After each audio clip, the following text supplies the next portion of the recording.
Hi and hello, Dune Imperium fans. I hope all is well with you wherever you are in the world today, and welcome. This is my movie analysis for 28 years later, fully fleshed out as opposed to the previous one I made before. And I'm welcoming you because I really want to fully explain my thoughts on this movie. I listened to my previous video, it was so scatterbrained all over the road. I had sort of spoken off the cuff. I was still trying to figure out what I really thought of this film. And I decided this time I'm going to take notes. I'm going to make notes and I'm going to follow my notes. I only have a sticky note, but I'm still going to speak off the cuff for the most part, but I'm actually going to follow some structure. And I actually have my points figured out. I think I fully understand the point of this movie or what it's trying to get at, although it's a little confusing.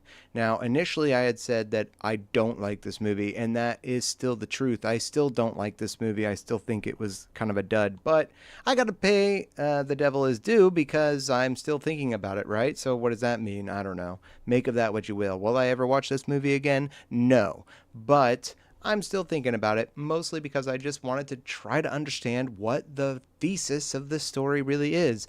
I have a great, at the end here, I'm going to get to this, but I have a great alternative movie that's going to, I think, help better explain why this movie gets it so wrong.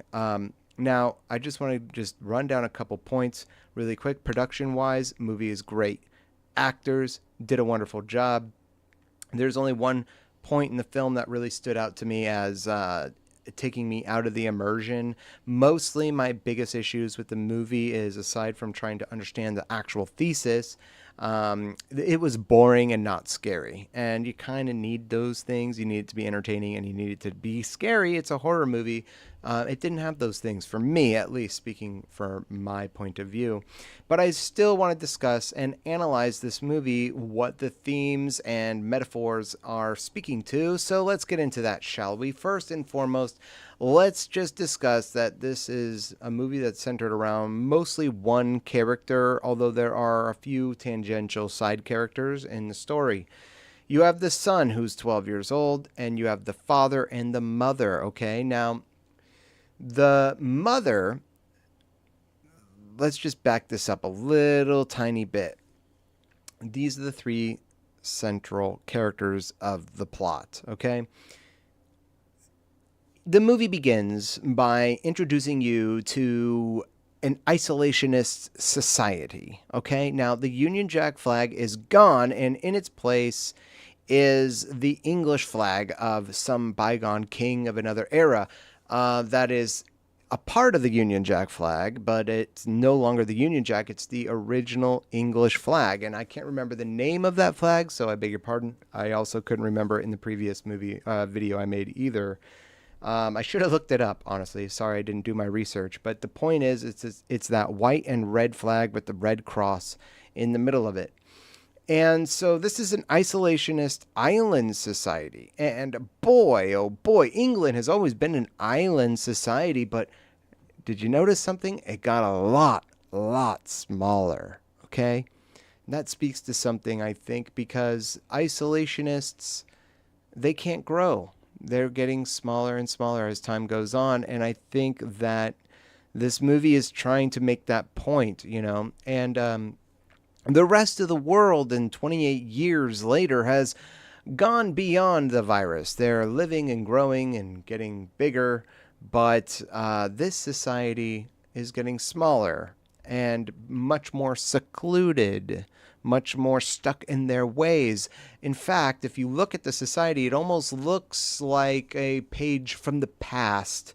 It's like, how do you say here? It's like they're showering in the street, with like a spigot instead of some sort of like nice advanced bathroom that the rest of the world would probably be using.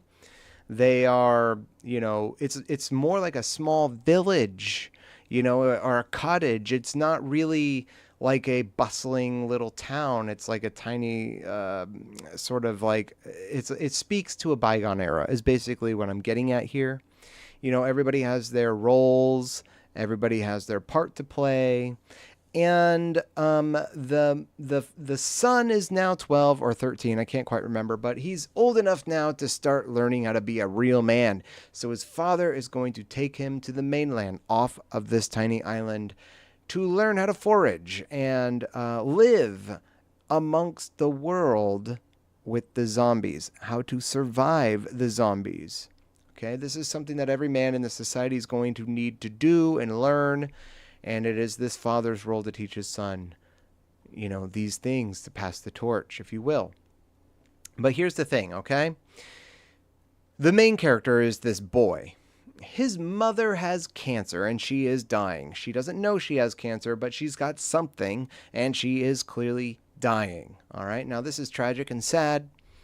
And I think that speaks to something too, metaphorically. The mother of this family, let's just imagine that this family is like a small microcosm of the society as a whole, okay? And so the mother has cancer and is dying. That kind of speaks to this society, the kind of ideology that would create such an isolationist world is a cancer, if you will, is what the movie, I think, is trying to say. Whether or not you agree or disagree is besides the point. This is the message I think that the story is trying to make. All right, now, the father, who is a moral figure, let's just get back to the mother for a second, I beg your pardon. The mother is a bringer of life, okay, which is sort of the opposite of what a zombie holocaust is supposed to be like, right? So, like, zombies take over the world. It's the end of life, but mothers bring life. But this mom is dying of cancer. So it's almost like, it's almost like the movie's trying to ask, like, well, who are the real zombies? Obviously you have the horror that's outside of the walls of this little tiny island, but also within this little island, it's not a great life. It's not really glamorous or beautiful or wonderful. Not to say that beauty and wonder can't exist here, but it just doesn't have that je ne sais quoi that you would hope for. And it's partially because they're trying to survive and partially because they are stuck in their ways. It's a very traditional society, once again, as I spoke to earlier. The father is a moral figure, right? And it's revealed later on in the story that the father is having an affair, okay? And the son discovers this, all right? So the son knows that his mom is dying of cancer, and he wants to save his mom. And he knows that his father, who's supposed to be a figurehead in his world, is morally bankrupt. And so that is a huge disappointment. His father does take him into the world to teach him how to survive amongst the zombies. But here's the thing.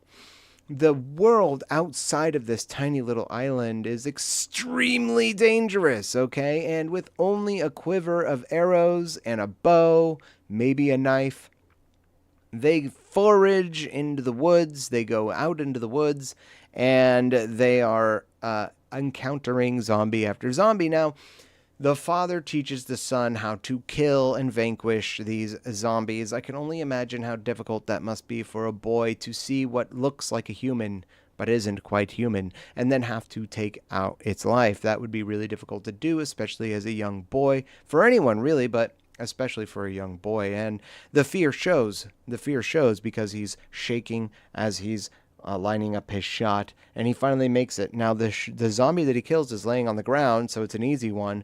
But then, obviously, there's going to be other zombies around, and they start to attack, and the fear sets in, the adrenaline goes all-time high, and he can't make his shot. He's shaking, he's in fear, he's terrified, he can't make his shot. He launches a couple arrows. He makes the mark, but it doesn't execute the zombies. It only strikes them in the shoulder or the leg or something where it's not going to immediately set them down. So the father steps in and saves the day. Wonderful. What a true hero. Now they all go back to the isolationist society. This little to save his mother. I beg your pardon. Excuse me. I'm trying to go really, really fast. I'm sorry. Maybe I shouldn't try to do that. But the son wants to save his mom, right? So the next day, after noticing and discovering that, well, my father is morally bankrupt, he probably wants my mom to die, because so he can have this affair. And his mom is such a pain in the butt to deal with, and he's probably just waiting for the day to come so we wouldn't have to deal with this anymore. And he wants me to be a man so I can forage on my own and deal with my own life. So he's basically done with me at this point. He's building a life of his own. I need to do something about my mother. I need to save my mother, okay, is what the boy is thinking. He wants to save his mother, which in turn kind of speaks to society as a whole. As I spoke to earlier, the mother is a giver of life. He wants to save his mom's life to give more life. He probably, in a way, this movie might be trying to suggest that by saving the mother, one might save the society as a whole. So the son does something that I actually think is unbelievable. It took me out of the immersion of the story. The next day, he escapes the island with his sick, demented mother who can't think or see straight or anything. She's all kinds of messed up. He takes her to the mainland and he's going to try to find this doctor in order to save her life. Of course, they run into horror after horror. It's a true suicide mission. The movie makes that quite clear. There's no reason why this boy should think he's going to survive this encounter, but he goes out into the woods anyway with his mom with only a quiver of arrows and a knife, and 1 day of training under his belt. What a truly stupid boy. But here's the thing. As he's foraging through the woods, as he's going to find this doctor, they eventually make their goal after surviving all these dangers. While they are doing this, though, there is several encounters with various zombies that they make. And one zombie in particular is this big, brawly, like super large, muscular zombie that they keep encountering time and time again. And this is the one that speaks to that monstrous size, pornographic size penis that they are swinging it around all kinds of different directions. And they continuously put that in your face. And I kind of was curious as to why they would put that in the movie. And I've decided I think I know what it speaks to. First of all, it's the world outside of the isolationist society that they're truly afraid of. So I had touched on this in my previous analysis, but I'm going to really try to flesh it out. It sort of speaks to a primal xenophobia, okay? So, like, the world outside of this isolationist society is scary and dangerous, and these other people outside, this is like the world at large, representative of the world at large. This is what the world within the isolationist society thinks of the world at large. They're intimidated and emasculated and in a sort of way embarrassed by their position in the world. And a way to truly set in that embarrassment, I believe, and this is just me guessing, that this is the director's way of trying to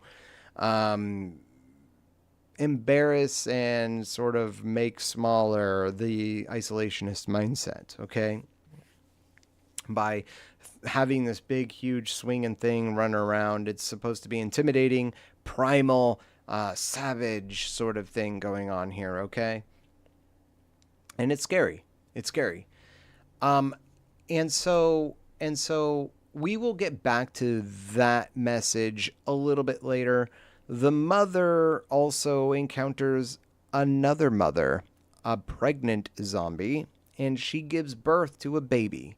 The baby seemingly does not have the disease, which is interesting. And I find this to be the most confusing part of this movie because, in a way, what I think it's trying to do is humanize the zombies, you know, because after all, these are not true zombies. These are diseased, sick people who have a rage virus. So they're zombies in a certain sense, but they are still people, all right? They're still people. They can be possibly saved even, maybe, if things go right. Who knows? But they're probably so far gone at this point, there's no saving them. But the point is that the movie, I think, is trying to humanize these zombies by showing a mother caring and giving birth to a baby. Once that baby is born, the boy and his mother take the baby and attempt to raise the baby, save the baby, adopt the baby. They kill the mother because she's a zombie, she's a threat. But they have this newborn infant in their care now, and they're going to raise it, I guess. Okay, so they make contact with the doctor, and the doctor explains to the boy, son, your mother has cancer. She's going to die. So they decide to kill the mom. Now, at this point in the movie, something happens. I believe that by having gone through the death of his mother, it is in a way, for the boy, the turning point. He's not going to go back to his society. He cannot save his society. He's going to be his own man and escape this society to try to build a life of his own. He doesn't agree with the isolationist mindset. He's going to accept the risks and the dangers of living out in the wild, okay, with the zombies. So the mom dies. So that's over now. That metaphor is dead. The dream of bringing new life to the world in this isolationist society is gone now. So the boy is not going to return home. He does decide to bring the baby back to those people so that they will raise the baby. He explains to them that it doesn't have the disease, and they do all the right checking and all that stuff. So they raise the baby on that isolationist society. The father is sick for the fact that his son is out into the woods, but, he's got his own life now. So he raised a boy to a man, and this is what you get, right? And so here's the ending of the movie is so confusing. I did kind of explain that because it kind of goes into this very strange comic book, Power Rangers, childish, really kind of like kung fu type scene where they're doing flips and kick flips and spinning all over the place, doing martial arts and stuff. It was very peculiar, very strange. I actually thought it went completely off the rails and did the movie a disservice because it's like a completely different movie at the last point of the film, and it's such a jarring shift in the tone of the movie that it actually comes across as kind of a joke. Like, this is a joke, right? I can't even believe what I'm watching here. Anyways, here's the thing. Okay, so the movie is, I think, trying to humanize the zombies, okay, and make them seem like they're not so bad, right? But I think that's kind of wrong, okay? And in order to emphasize why this is wrong, why I think it's wrong, is because, first of all, this boy is going to go live with these zombies now and live amongst them, almost like a part of them. Similarly to the doctor, he saw that the doctor could do it, so why can't he? And then at the end of the movie, he discovers that there are other survivors too, just like him, who are surviving with these zombies, making a life of their own. So it can be done. It's not impossible. And maybe these zombies are not so bad. They're misunderstood, perhaps. So that kind of speaks to that xenophobia that he doesn't want to have anymore. Maybe he's not afraid of what could be with the zombies. He's accepted them for what they are, and he's taken the risk, and he's going to live his life anyway. And so that kind of has a certain strength to it. I can see that. But here's why I think that the actual message of like trying to humanize these zombies, what with the baby being born and all that stuff, I really think this is a big mistake. And a way to really make this point is, I think of another movie. The other movie would be Mars Attacks. That movie is in large part a kind of making fun of the, how do I put this? The movie Mars Attacks is kind of a joke on hippies, the peace movement, if you will, because throughout the course of that movie, you have all these people who are like, "Peace, man, they come in peace," and then the aliens, not the zombies, in the movie Mars Attacks, the aliens, they repeatedly say, "We come in peace, we come in peace," and then they pull out their blasters and they start shooting everybody down, and they all die. And time again through the course of that movie, they are forgiven and given another chance, forgiven and given another chance. And they continuously say, "We come in peace, we come in peace," blast everybody. So it's kind of a joke, right? Because it's like, wow, okay, human beings are so naive. These people are clearly lying. The aliens are lying. They do not come in peace. They want to destroy humanity. I don't understand why the message of this movie is to attempt to humanize these zombies when it's so obviously clear they are a threat to the world. They are going to destroy the world. They are going to destroy you. Do they deserve any kind of being humanized and empathy. I don't know. I mean, in a way, they're kind of dead, right? The person that they were when they were alive, that person's gone now. They're a zombie, so they're just sort of like a walking husk of what they once were. That's sort of the underlying theme of zombie movies, right? That these are like soulless shells of their former selves. They're alive, but they're dead. They're undead. They're not people anymore, you know? So, like, the essence of what they were is no longer there. So, why humanize them? They are zombies. They are dangerous, too, by the way. And so, I just find that to be confusing. Confusing because it's not necessarily. I can see in a certain sense why you can critique the isolationist society of the island people, that maybe they shouldn't want to live that way. Maybe they should want to branch out and grow and expand and try to overcome this fear that they have of the outside world. Surely I can understand that, yes. But does the movie have to humanize the zombies? I don't know. I don't know. And they do that too because they show that the zombies have sort of like gotten a little smarter. They are, in fact, a little more human than they were 28 years earlier when the pandemic or the zombie apocalypse really began.